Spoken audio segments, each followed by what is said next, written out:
Hello friends, तो कैसे हैं आप लोग? सब बढ़िया। चलिए, वर्क एनर्जी पावर कंप्लीट हो गया है हद बेसिक से, ठीक है। और मैं पूरा अच्छे से पढ़ा चुका हूँ। अब न्यू चैप्टर स्टार्ट करते हैं, centre of mass and collision. तो दो पार्ट में हम करवा देंगे, मतलब कि इसमें एक पार्ट लगेगा, इसमें दो पार्ट लगेगा कोलिजन में, ठीक है। Elastic, in elastic, perfect in elastic, partial in elastic, वो सब पढ़ना है। और परफेक्ट इलास्टिक के बारे में पढ़ना है। तो वो मैं 2-3 लेक्चर लगेगा इसमें, और फिर कंप्लीट हो जाएगा ये भी चैप्टर। फिर उसके बाद रोटेशन, अभी फिजिक्स का ग्रेविटेशनल तक कंप्लीट कराऊंगा। फिर उसके बाद क्या करूँगा, केमिस्ट्री का करवा दूंगा। और एक मेरा दोस्त है, वो भी बोल रहा था बायो पढ़ाएगा, तो बायो भी इस चैनल पे अपलोड हो जाएगा, ठीक है। बायो भी मतलब कि हम सोच रहे हैं कि धीरे धीरे इस पे क्लास 11-12 का तो दोनों नीट का पढ़ाई होगा, क्लास 11 और 12 का भी, और नीट भी साथ में। और इस चैनल पे क्लास 10 का भी अपलोड होगा, हो सके तो। अब इसको कंफर्म मत मानिएगा, मगर फिजिक्स और केमिस्ट्री तो कंफर्म है, ठीक है। मैं ही पढ़ाऊँगा, ठीक है। चलिए स्टार्ट करते हैं। Centre of mass and collision. Collision अलग से पढ़ा देंगे। Centre of mass, centre of मास होता क्या है? सेंटर मतलब बीच, बीच का मास। मतलब हम कैसे समझेंगे भाई centre of mass? Centre of मास किस पे डिपेंडेंट है? मास डिपेंडेंट है। सेंटर ऑफ मास किसके ऊपर डिपेंडेंट है? सेंटर किसके किसके ऊपर डिपेंडेंट है? मास के। सेंटर किसके ऊपर डिपेंडेंट है? सेंटर किसके ऊपर डिपेंडेंट है? सेंटर डिपेंड्स ऑन मास, ठीक है। इसका मीनिंग तो समझ में नहीं आया होगा, ये क्या लिख दिया सर, हमको तो कुछ समझ में नहीं आया। मैं प्रॉमिस किया हूं कि हद बेसिक से पढ़ाऊंगा, चाहे जो हो जाए पढ़ाऊंगा तो हद बेसिक से। Got in my point? चलिए, सेंटर किस पे डिपेंड करता है? ऐसे कोई पढ़ाता नहीं है, मगर मैं समझाने के लिए आपको पढ़ा रहा हूं कि समझ में आ जाए, ठीक है। कंसेप्ट लेना जरूरी है, तो कंसेप्ट मैं उस तरीके से दूंगा ना कि जो, अगर आपके पेरेंट्स भी देखेंगे ना मेरा लेक्चर, आपके पेरेंट्स, मैं इतना प्रॉमिस कर सकता हूं, उनको भी इतना कंसेप्ट समझ में आएगा। सेंटर डिपेंड्स ऑन मास। मान लीजिए ये बैट है, बल्ला, ठीक है।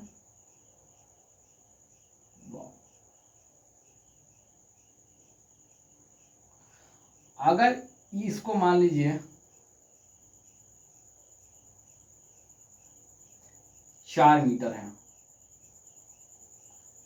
ये बैट है, बल्ला जो 4 मीटर है, 4 मीटर है, तो इसका बीच ही तो यहां पे होगा,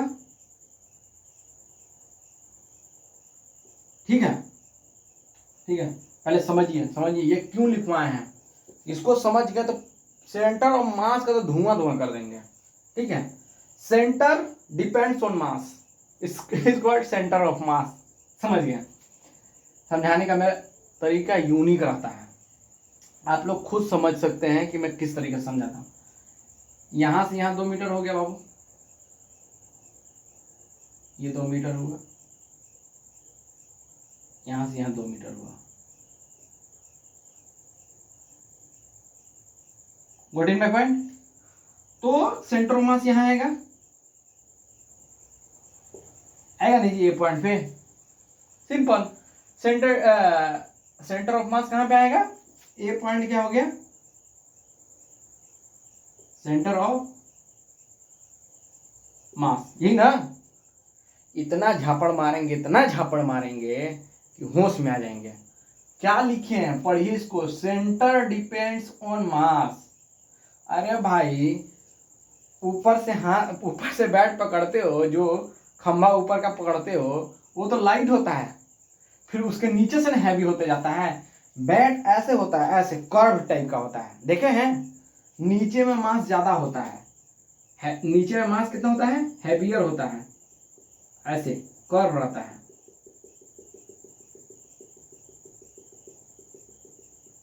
बैट बॉल खेले होंगे, क्रिकेट खेले होंगे, तो समझ सकते हैं आप लोग, ठीक है।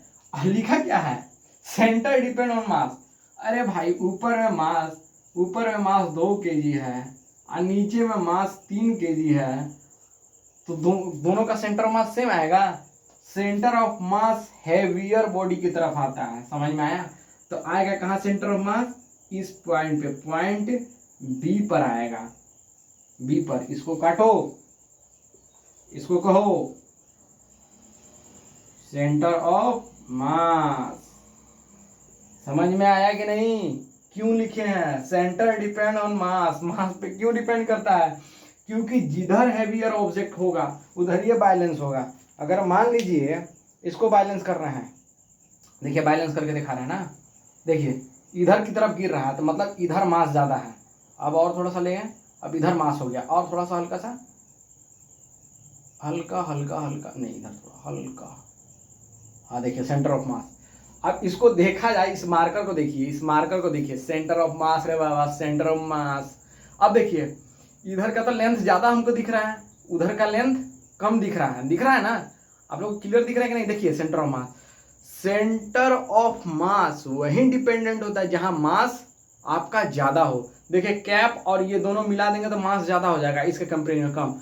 और देखिए ये बीच में नहीं है, बीच में नहीं है, एग्जैक्ट बीच में नहीं है, मिड पॉइंट पे नहीं है, ध्यान दीजिएगा, एग्जैक्ट मिड पे नहीं है। समझ में आया, मास पे डिपेंड करता है। तो हम कह सकते हैं सेंटर डिपेंड ऑन मास। अब समझ में आया कि जिधर हैवियर ऑब्जेक्ट होगा उधर ही हमारा सेंटर ऑफ मास होगा। गॉट इट माय पॉइंट, जिधर मास ज़्यादा होगा उधर ही। अब देखिए हमको कोई बैलेंस करता है, ठीक है, ठीक है, हम लोग को कोई बैलेंस करता है, किसी भी ऑब्जेक्ट को ले लीजिए, दुनिया का कोई भी चीज़ ले लीजिए, अगर वो हैवियर जिधर रहेगा उधर ही उसी तरफ गिरेगा, तो उसको धीरे धीरे धीरे धीरे अपने पोजीशन पे लाइएगा, मतलब मिड उसका देखिएगा सेंटर ऑफ मास कहाँ है, फिर वो क्या होगा, बैलेंस हो जाएगा। समझ में आया। तो सेंटर ऑफ मास किस पर डिपेंड करता है, मास पर, मतलब सेंटर किस पर डिपेंड करता है, मास पर, तभी हमारा कोई भी चीज़ बैलेंस होगा।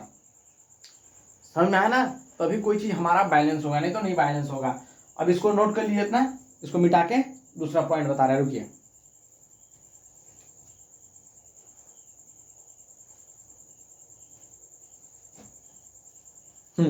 इसको मिटा रहे हैं। इतना बात समझ में आया ना बाबू, समझ में तो आ ही गया होगा। बचवा लोग बचिया लोग सबको समझ में आ गया होगा।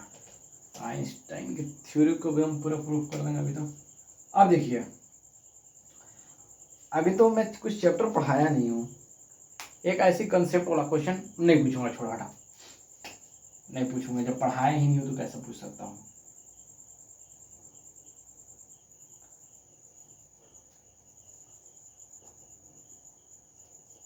ठीक है, जब पढ़ाया ही नहीं तो कैसे पूछ सकता हूँ, ये भी तो बात सही है। सेंटर डिपेंड ऑन मास। अब क्वेश्चन देखिए, अब सेंटर मास पे डिपेंड करता है, तो हमारा सेंटर ऑफ मास एक्सिस पे भी काम करता है और कंटिन्यूअस में भी। अगर देखिए ये कोई एक्सिस है,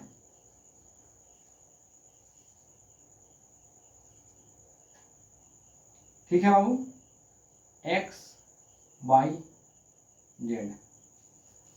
अगर कोई एक्सिस पे दे दिया मास हमारे, मान लीजिए यहाँ पे मास दे दिया, यहाँ पे मास दे दिया, यहाँ पे मास दे दिया 1 1 1, ये दे दिया आपका, इसका लेंथ हो गया 3 मीटर और इसका हो गया 5 मीटर, इसका हो गया 6 मीटर, इसका हो गया मतलब यहीं तक, ठीक है। ये मास, इसको मास को मान लिए m1 m2 और m3। अगर मान लीजिए कि यहाँ पे भी मास दिया रहेगा, तो अब हम बताएंगे कि सेंटर ऑफ मास किस पे डिपेंड करता है। पहले इस मास को पूरा कंबाइन करना पड़ेगा, हमको कंबाइन करना पड़ेगा, तब इसके हिसाब से सेंटर ऑफ मास बताना पड़ेगा ना। अगर मान लीजिए कि मास बिखरा पड़ा है, तो पहले पूरे मास को जोड़ेंगे और जोड़ के बताएंगे कितना आ रहा है, और उसका मतलब कि शेप पे भी डिपेंड करता है। किस पे डिपेंड करता है, शेप पर, और किस पे डिपेंड करता है, मटेरियल पर। मगर मटेरियल कौन सा हैवी है कौन सा लाइट है, इस पे भी ना, शेप पर और पोजीशन पर, कहाँ कहाँ पोजीशन दे रहा है उस पे भी, ठीक है, इतने पे। और मास सेंटर किस पे डिपेंड करता है, मास पे तो डिपेंड करता ही है, ठीक है, इतना प्रॉपर्टीज है।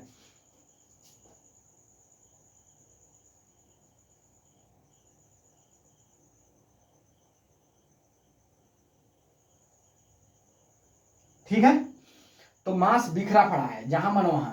तो अब इसको निकालने के लिए हम लोग को एक फॉर्मूला पढ़ाते हैं, ठीक है, पोजीशन, हर पोजीशन के लिए। अब सब फॉर्मूला लिखना है, लिखवाते हैं।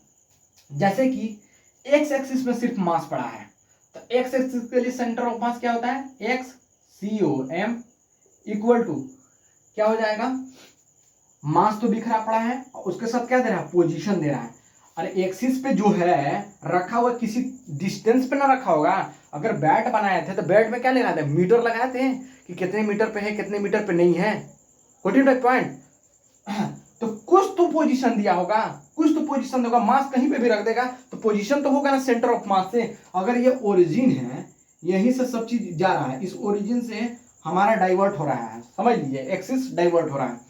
तो एक्सिस डाइवर्ट हो रहा है तो यहाँ इस पोजीशन से कुछ तो डिस्टेंस पे होगा कि नहीं। अगर हम यहाँ पे खड़े हैं तो हमारे से कोई भी डिस्टेंस पे सब्जेक्ट कुछ भी ऑब्जेक्ट रखा है, कुछ तो डिस्टेंस होगा हमारे उसके बीच, होगा कि नहीं।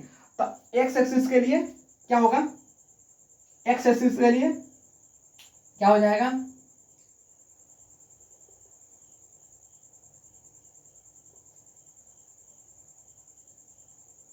m1 x1 m2 x2 m3 x3 सो जितना दे दे। और फिर नीचे में क्या करते हैं, टोटल मास कर देंगे।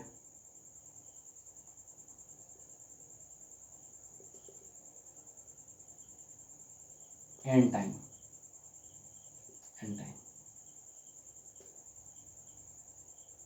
ठीक है। ऐसे ही वाई एक्सिस के लिए भी निकाल देंगे, अगर वाई एक्सिस पे पड़ा होगा पार्टिकल तो हमारा,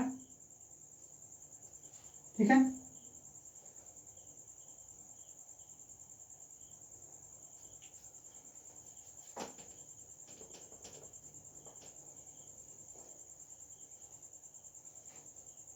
ठीक है, वाई एक्सिस पे निकालना होगा तो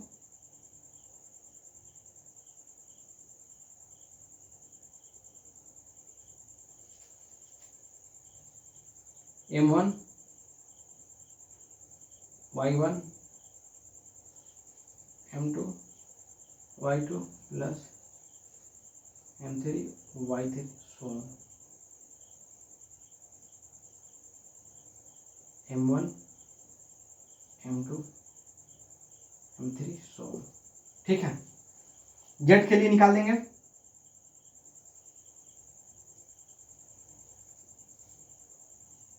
m1 z1 m2 z2 m3 z3 by m1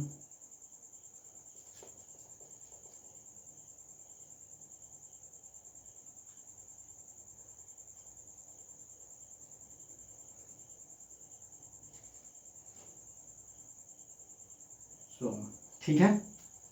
अब देखिए, अगर मान लीजिए एक्स और वाई जेड पे दे दिया, अगर हम कह दिए भाई बीच में दे दिया तो क्या करोगे, यहाँ पे मास दे दिया, मान लीजिए m1 यहाँ पे दे दिया और कुछ दे दिया यहाँ पे पार्टिकल एक्स और वाई जेड एक्सिस पे, वाई और जेड एक्सिस के बीच दे दिया, यहाँ पे दे दिया, मान लीजिए यहाँ पे मास दे दिया है m3, बाप रे बाप, बाप रे बाप, क्या करेंगे आप, क्या करेंगे भाई।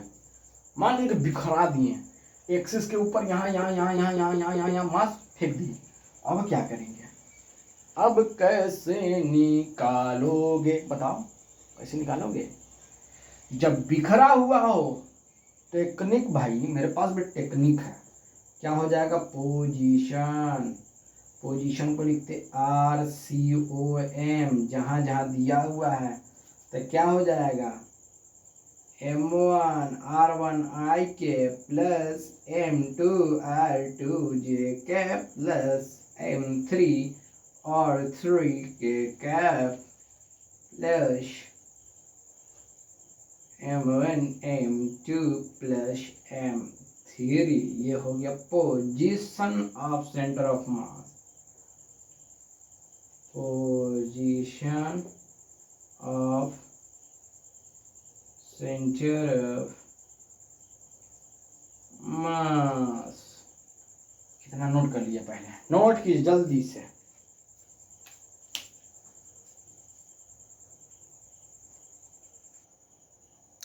ठीक है, अगर आई कैप जे कैप के कैप दिया रहेगा तो पोजीशन लेना है इसके लिए। और एक्स वाई जेड एक्सिस पे तो निकाल ही दिए।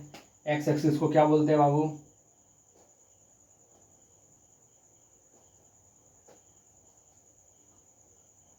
आई cap J cap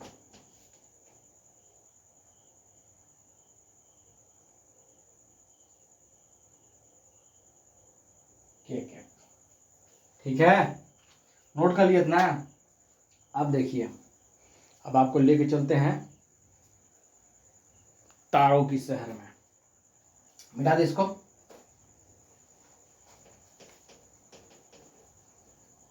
centre of मास बहुत ज्यादा जरूरी है समझना, क्योंकि सेंटर ऑफ मास इतना जरूरी है कि आप नहीं समझ सकते। हमारा जितना भी फिजिक्स एक ऐसा सब्जेक्ट है ना यार, इसके बिना तुम मतलब अर्थ जो है ना, हमको नहीं लगता कि पहले, अगर मैं क्वेश्चन पूछ रहा हूँ आपसे कि पहले अर्थ बना कि फिजिक्स, तो मेरे को लगता है कि पहले फिजिक्स बना। क्योंकि अगर मैं बोलूँगा कि पहले मुर्गी आई कि अंडा, तो पहले अंडा आया। अंडा इज अ सेल, तो सेल क्या करता है? सेल से ही ना हम लोग बने हैं।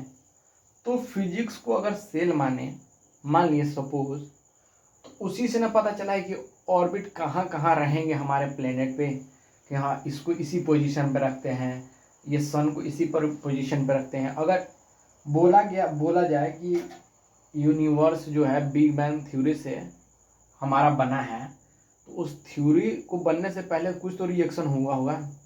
रिएक्शन होने के बाद ना कुछ होता है, तो रिएक्शन क्या करवाएगा? फिजिक्स ही ने करवाता है। समझ में आया?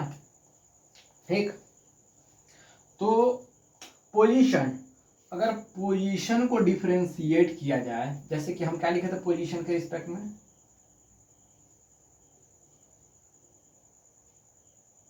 M1 R1 I cap,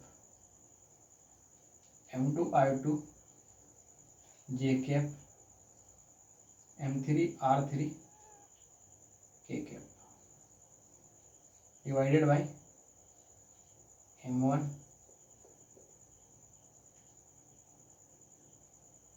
M2 M3। ठीक है, M1 plus M2 plus M3 हो जाएगा। अगर हम पोजीशन, ये पोजीशन है बाबू, पोजीशन,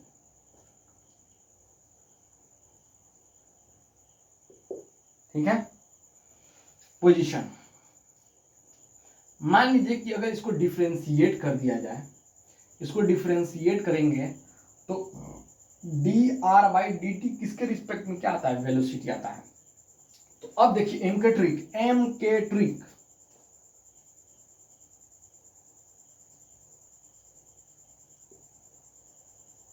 एक फॉर्मूला याद है तो सब याद हो गया, समझ लिया। एम के ट्रिक,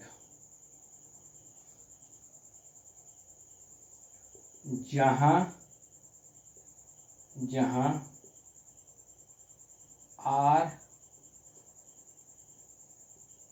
दिया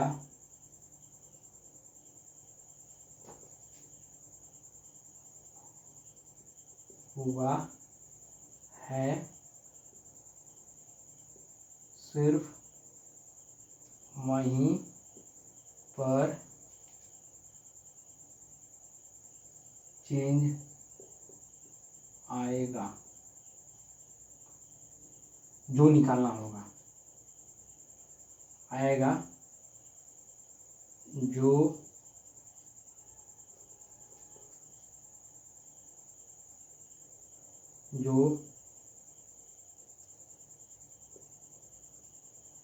निकालना होगा।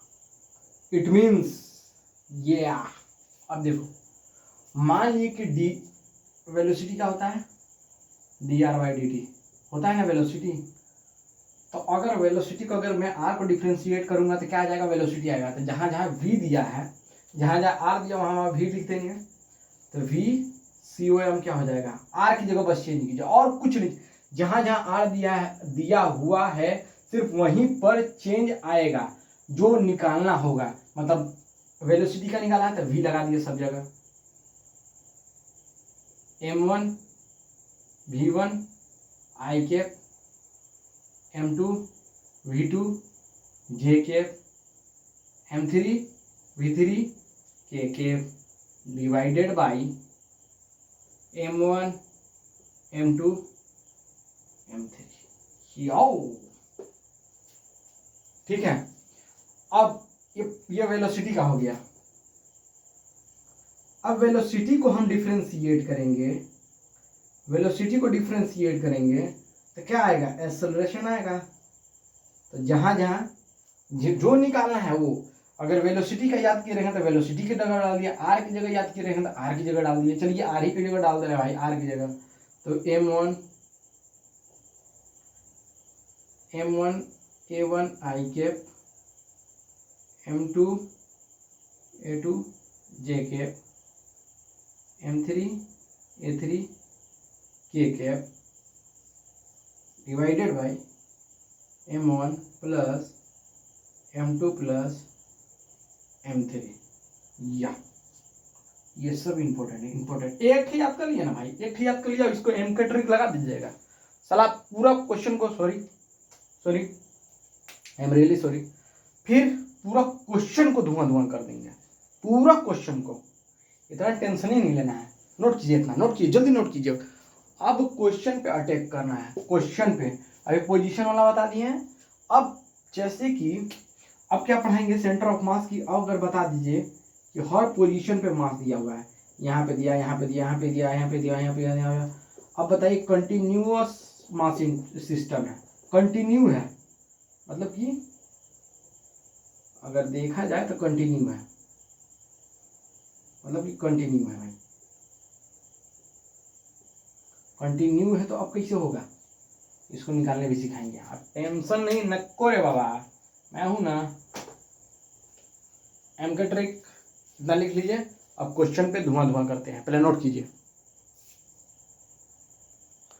एक्सीलरेशन में एक पॉइंट छूट गया ना जी, बता रहे कौन सा पॉइंट छूट गया, बता रहे। ये हैशटैग लगा के, हैशटैग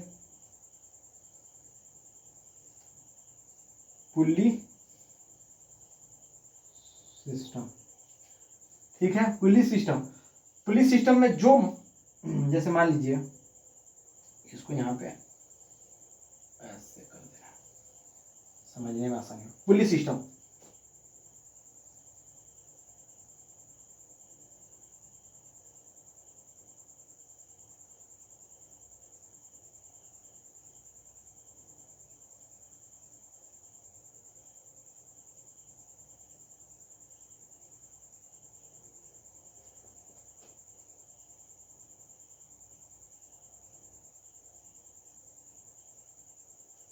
ठीक है। इसमें एक्सीलरेशन सेम वही उसी तरीके से लगेगा, एक्सीलरेशन COM।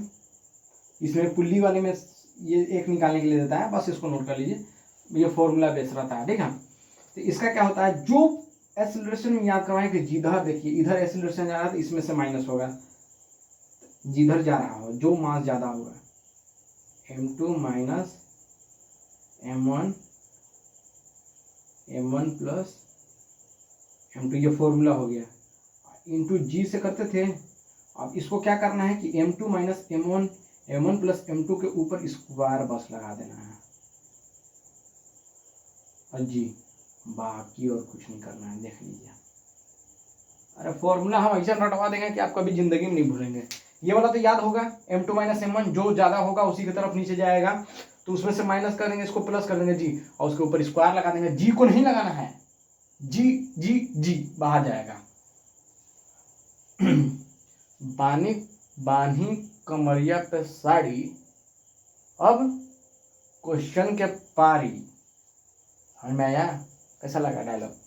ये हमारे सर का है, बताएंगे नहीं नाम उनका। ये लिख लो, ये लिख लो, ये भी नोट कर लो, जल्दी नोट करो, अब क्वेश्चन की पारी। सेंटर ऑफ मास का प्रॉपर्टीज लिख दीजिए। इट कैन बी इनसाइड और आउटसाइड द बॉडी, ठीक है। It always on the axis of symmetry, axis of symmetry, अगर एक्सिस बना रहे हैं, ये एक्सिस है तो इसके बीच में कहीं आएगा, मतलब रिजल्टेंट के पास, ठीक है। ऑलवेज, ऑलवेज, ठीक है, समझ में आया। एक्सिस और centre of mass at a point where two axis symmetry cut out to each other, अगर यहाँ से काटेंगे तो ये भी बराबर होगा, अगर यहाँ से कट करेंगे तो एक बराबर होगा, मतलब एक्सिस ऑफ सिमेट्री बनाए हैं, ठीक है। अगर यहाँ से काटो, चाहे जहाँ से भी काटो तो वो बराबर होगा, ठीक है। और ये सबसे इंपॉर्टेंट है जो हमेशा से बोलते हैं, centre of mass near to the heavier object, मगर हैवियर ऑब्जेक्ट मतलब heavier mass, centre depend on mass, इतना नोट कर लिए, सबसे इंपॉर्टेंट प्रॉपर्टीज है, पूछ देता है, ये ज़्यादा इंपॉर्टेंट है, ये और ये पूछता है इनसाइड आउटसाइड, ठीक है, कुछ टेस्ट पेपर में भी देता है, इतना बस नोट कीजिए आप पहले, और फिर अब क्वेश्चन का धुआं धुआं कराते हैं, जल्दी नोट कर लिए, इसको मिटा दे रहा।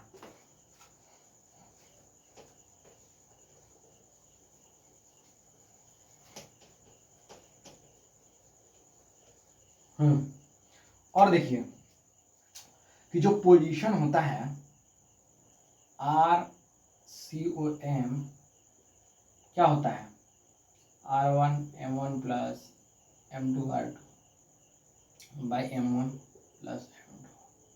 अगर मान लीजिए सब मास सेम होगा, ठीक है, तो R1 inversely proportional to mass, मतलब कहने का मतलब है कि जितना दूर पोजीशन होगा उतना ही मास कम होगा, अगर ये पोजीशन बढ़ेगा तो मास घटेगा, समझ में आया, है ना। इनवर्सली प्रोपोर्शनल, अगर दोनों मास सेम कर दें तो यहाँ कट जाएगा तो इनवर्सली प्रोपोर्शनल होता है।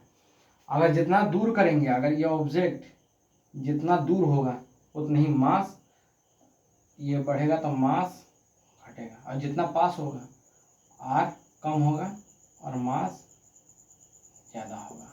तो सेंटर ऑफ मास समझ में आया, इससे भी पता कर सकते हैं कि मास यहाँ पे होगा कि वहाँ होगा, ठीक है, ऑब्जेक्ट अगर नीचे से लेंगे तो।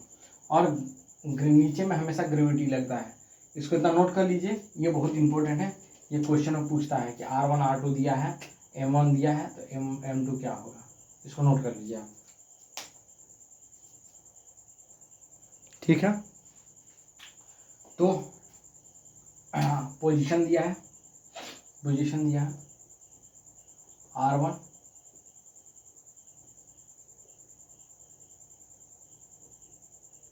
इसका मास कितना दिया है M1,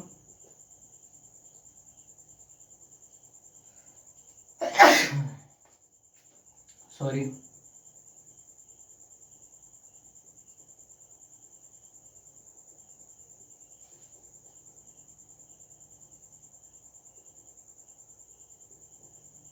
ठीक है। तो निकालिए RCOM position, M1 R1 plus M2 R2 divided by M1 M2, ठीक है। निकालिए R,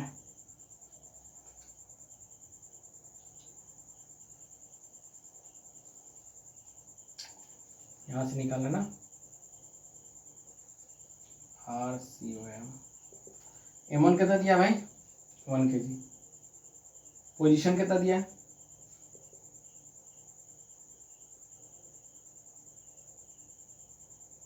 ठीक है, और R2 कितना दिया है, मास कितना दिया है, पहले मास 3,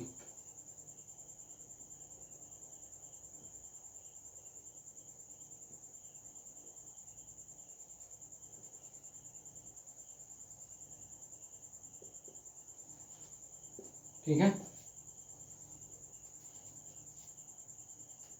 RCOM कितना हो जाएगा 1 I cap 2J cap plus K cap, कोई दिक्कत नहीं।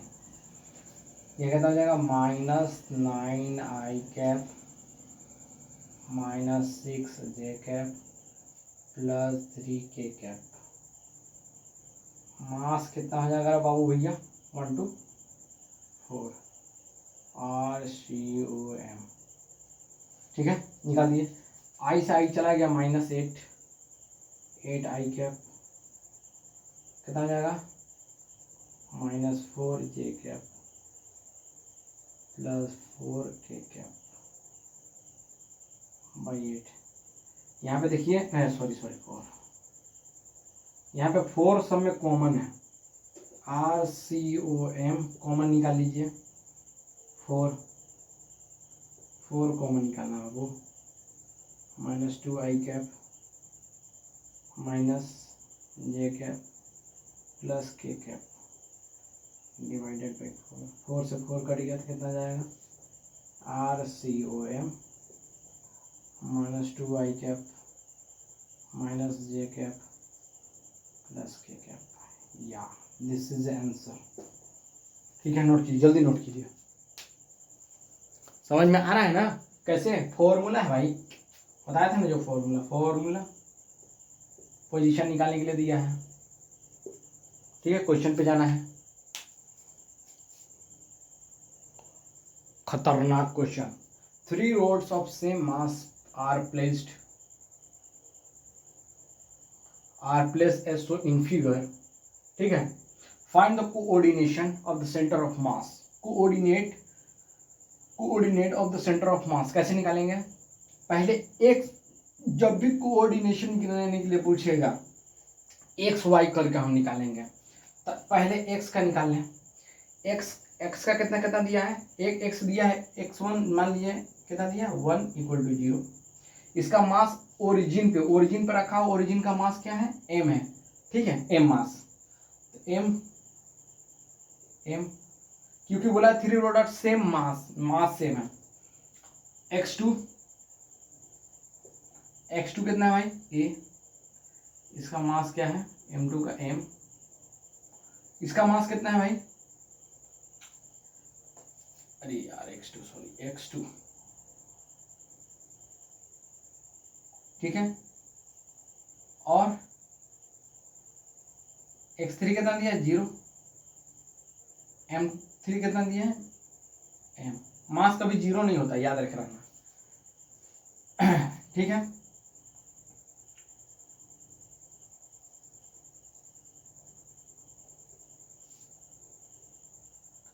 ये हो गया x का। y का निकालो, y1 = 0, m1 m, y2 कितना है y2 a, m2 m, y3 0, m3 m, पहले इतना लिख लो।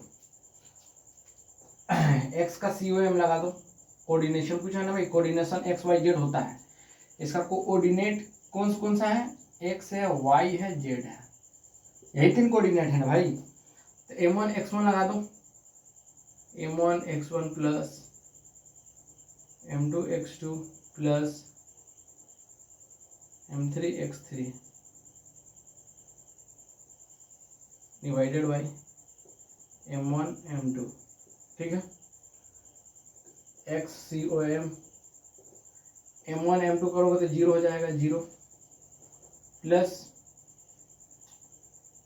इसको करोगे तो MA, फिर यहाँ पे करोगे तो 0 डिवाइडेड बाई कितने मास है, 3 मास है, सॉरी 3 मास, तीनों का मास 3m। XCOM m से m कट गया तो क्या आया a/3। ये तुम्हारा x कोऑर्डिनेशन। y का भी सेम, y का भी इसी तरीके से कर दीजिए, YCOM डायरेक्ट कर देना है। इसका आ जाएगा 0, इसका आ जाएगा MA, इसका आएगा 0 और इसका होगा 3m। तो YCOM कितना हो जाएगा बाबू, m से m कट गया तो a/3। अब इसका कोऑर्डिनेशन क्या लिख सकते हैं, मतलब पोजीशन पूरा कोऑर्डिनेशन लिख दिए, यही लिख दे रहे हैं, कोऑर्डिनेशन पोजीशन को मान लेते हैं, तो कितना आ जाएगा a/3 a/3। पोजीशन XYZ के होता है ना, लिखवाया है ना, देखिएगा फॉर्मूला, नोट करिए इतना। और भी क्वेश्चन कराएंगे, अभी 3-4 और क्वेश्चन कराएंगे, अभी एम निकालने सिखाएंगे अभी, और अभी इतना कहाँ है, अभी नोट कीजिए इतना। देखिए इसमें निकालना है कि एक मास निकालना है, ठीक है, इसमें कि अगर ये position A point object of mass m is kept at a0 along x-axis, what the mass should be kept 3a0 so that center of mass lies at the origin। तो सेंटर ऑफ मास दिया है भाई, जो दिया है उसको मैं लिख ले रहा हूँ, ठीक है। इसमें मास निकालना है कि मास क्या है, इसका मास कितना आएगा, ठीक है। एक का पोजीशन दिया हुआ है, तो RCOM कितना हो जाएगा m1 x1, ठीक है, plus m2 x2 divided by 2 मास है, m1 प्लस m2, ठीक है। आ गया ना, x दिया, y कैप देवे नहीं किया, x कैप दिया बस, ये हो गया x, ये दिया है y, ये दिया है x, ये दिया है y, चाहे कुछ भी दे, ठीक है, तो वही करेंगे। से lies on A centre of mass lies on A origin, origin क्या होता है 0 बाबू।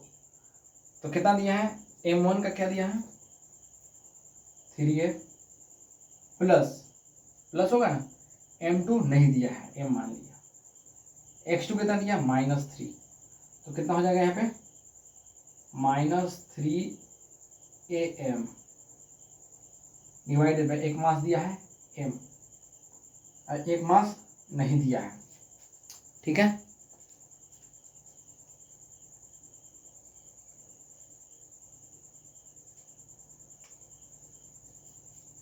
ठीक है, इसका भी तो m दिया है नहीं यार, रुक जाओ, सॉरी ये गलती कर दी यहाँ पे, कहाँ का गलती क्या पता है, लोग ध्यान नहीं देते हो। ये 0 हो गया, m1 का m दिया है तो कितना हो जाएगा m है, ठीक है। इसका निकालना है, इसका निकालना है, तो इसका कितना हो जाएगा -3am, ठीक है। और ये कितना हो जाएगा m1 प्लस m2, लाइज होने इधर जाएगा तो 0 हो जाएगा ना बाबू, 0 हो गया, तो बचा कितना ma -3am इक्वल टू 0 हो गया ना।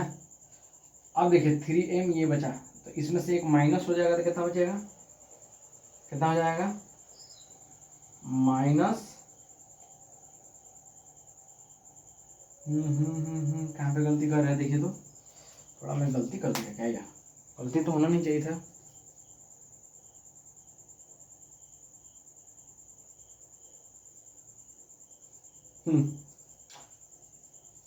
इसको एक कोई कैपिटल एम मान लीजिए, सॉरी जिसको निकालना है उसको कैपिटल एम, यहाँ निकालना है what the mass, capital M, ठीक है, तो कैपिटल एम आ जाएगा, ये 0 आ जाएगा। तभी तो मैं सोचा कि कहाँ गलती कर रहा हूँ, क्वेश्चन में ही फॉल्ट था। ये कैपिटल एम निकालना है, तो m ये 0 हो गया, 0 हुआ तो ये उस तरफ चला गया, तो कितना हो जाएगा 3am divided by ma, a से a कट गया, तो क्या हो जाएगा capital m equal to m/3, ये आएगा। ये वो जो 3a है ना, ये किससे मल्टीप्लाई होगा m/3 से, समझ में आया, इतना नोट कीजिए, समझ में आया। m कैसे निकाला था वो भी सिखा दिए, एक को माना है कैपिटल M जिसको निकालना है, और जो दिया हुआ है उसको स्मॉल m ले लेंगे, इतना नोट कीजिए जल्दी।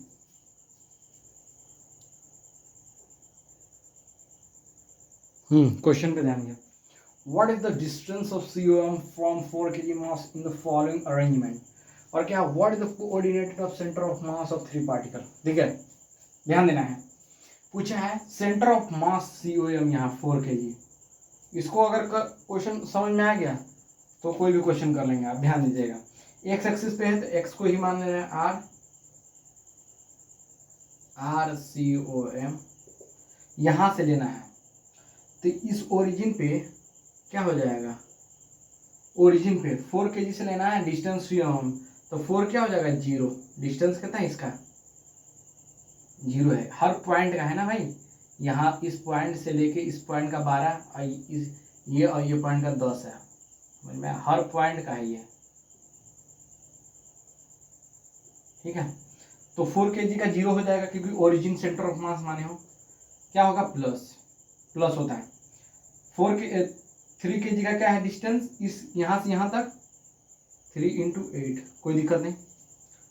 अब ध्यान देना है 2 kg का कितना डिस्टेंस है, यहाँ से यहाँ 12, 2 × 12 प्लस 6 kg का 4 kg से कितना डिस्टेंस है, 10 और 12 22, 6 × 22, ये ज्यादा इंपॉर्टेंट है, याद रखे ना, जितना मास दिया उसको जोड़ दो, 6 + 2 + 4 + 3।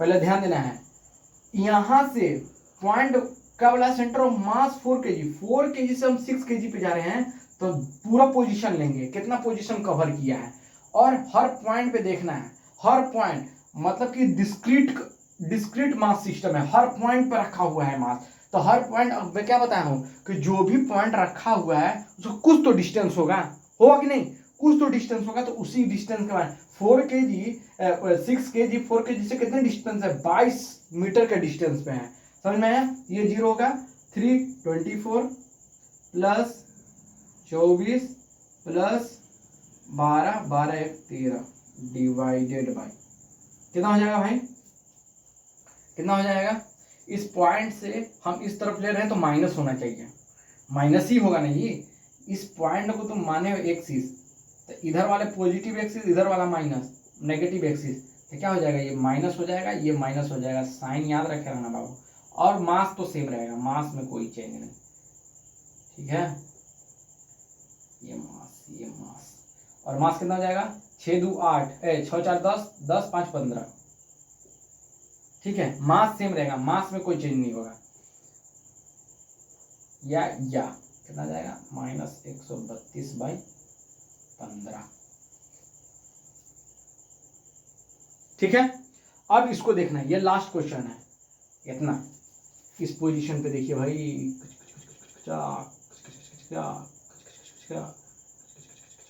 सेंटर ऑफ मास निकालने के लिए कहा है, 3 पार्टिकल है तो 3 जो ये सब केजी दिया है, ठीक है, ये केजी नहीं, डिस्टेंस, सॉरी यार बहुत बड़ा भूल हो गया यार, ये डिस्टेंस दिया है, मीटर, ठीक है, मीटर, ये भी मीटर में दिया है, 3 पार्टिकल, मगर 3 kg के लिए तो मास तो दिया ही नहीं, तो इसको 0 ले लेंगे, तो RCOM देखो x एक्सिस पे 1 है, y एक्सिस पे 2 है, इसका मास कितना हो जाएगा 8 का कितना दिया है I कैप + 2j कैप, ठीक है, प्लस 4 kg के लिए दिया है कितना, x के I कैप के लिए 2 और j कैप के लिए 1 दिया है, 4 2 I कैप + j कैप, क्यों, क्योंकि x एक्सिस वाला हमेशा I कैप होता, पता है ना, x axis I cap, y axis j cap और z एक्सिस k कैप, पता है ना, तो वही देख लीजिए, वही तो पोजीशन लिखे हैं भाई, पोजीशन वही ना लिखे हैं, तो RCOM कितना हो जाएगा 8 I कैप, टोटल मास नहीं किया भाई, सॉरी, टोटल मास कितना हो जाएगा 12, कितना हो जाएगा 8 I cap 16 j cap plus 8 I cap plus 4 j cap, फिर टोटल 12, RCOM कितना हो जाएगा 8 8 16 I कैप प्लस